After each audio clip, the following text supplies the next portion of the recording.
ଜଗନ୍ନାଥ ବନ୍ଧୁଗଣ, ଏହି ରାଶି ମାନଙ୍କର ଆଜି ରାତି ପରେ ବଦଳିବ ଭାଗ୍ୟ। ଆଜି ଆମେ ଆପଣଙ୍କୁ ସେହି ରାଶିଙ୍କ ବିଷୟରେ କହିବାକୁ ଯାଉଛୁ ଯାହାଙ୍କର ଭାଗ୍ୟ ଆଜି ରାତି ପରେ ଦେବଙ୍କର ଦେବ ମହାଦେବ ବଦଳାଇବାକୁ ଯାଉଛନ୍ତି।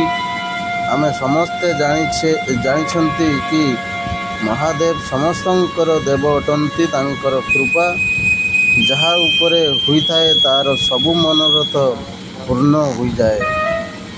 ଜ୍ୟୋତିଷଙ୍କ କଥା ଅନୁସାରେ ଆଜି ଏମିତି ସଂଯୋଗ ହେଉଛି ଯେ ଆଜି ରାତିଠାରୁ କିଛି ରାଶିଙ୍କର ଭାଗ୍ୟ ବଦଳୁଛି।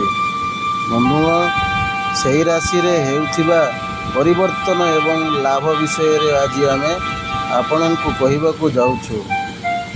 ଏହି ରାଶିଙ୍କ ଉପରେ ଭଗବାନ ଭୋଳାନାଥଙ୍କର କୃପା ମିଳିବାର ଅଛି।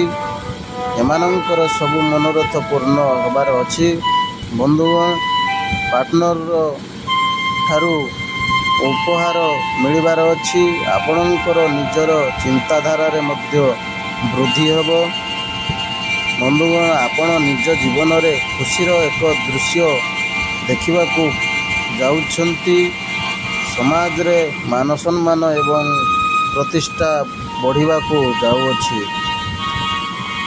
ସନ୍ତାନ ପକ୍ଷର ଉନ୍ନତି ହେବାର ସମାଚାର ପ୍ରାପ୍ତ ହେବ। ଆପଣଙ୍କ ପାଇଁ ଏହି ସମୟ ଉତ୍ସର୍ଗୀକ ରହିବ। କାରବାର ସମ୍ବନ୍ଧିତ କ୍ଷେତ୍ରରେ ଦକ୍ଷତାର ସମ୍ମାନ ହାସଲ ହେବ। ସ୍ୱାମୀ ସ୍ତ୍ରୀଙ୍କ ସମ୍ବନ୍ଧ ମଧ୍ୟରେ ମଧୁରତା ଆସିବ।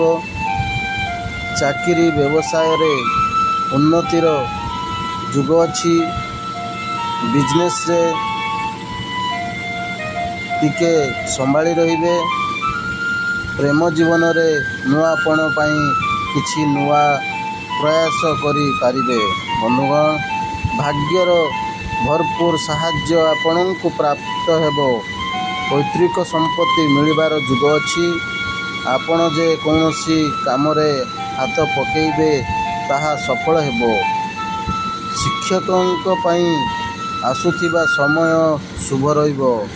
ମହାଦେବଙ୍କର କୃପାରେ ଆପଣଙ୍କ ସବୁ ମନସ୍କାମନା ପୂର୍ଣ୍ଣ ହେବ। କୌଣସି ଭଲ ପ୍ରସ୍ତାବ ଆପଣଙ୍କ ପାଇଁ ଆସିପାରେ। ବନ୍ଧୁଗଣ, ଆପଣଙ୍କର ଯଶ ବୈଭବରେ ବୃଦ୍ଧି ହେବ। ବିଳାସପୂର୍ଣ୍ଣ ଜୀବନର ସମୟ ମିଳିବ। ଏହି ରାଶିମାନଙ୍କର ପ୍ରେମର ଯୁଗ ହେଉଛି। ଯଦି କେହି ପ୍ରେମ କରୁଛି ତେବେ ଆପଣଙ୍କୁ ନିଜର ପ୍ରେମ ମିଳିପାରିବ। ଆପଣଙ୍କ ସବୁ କାମ ଭଗବାନ ଶିବଙ୍କ କୃପାରେ ପୂର୍ଣ୍ଣ ହେବ।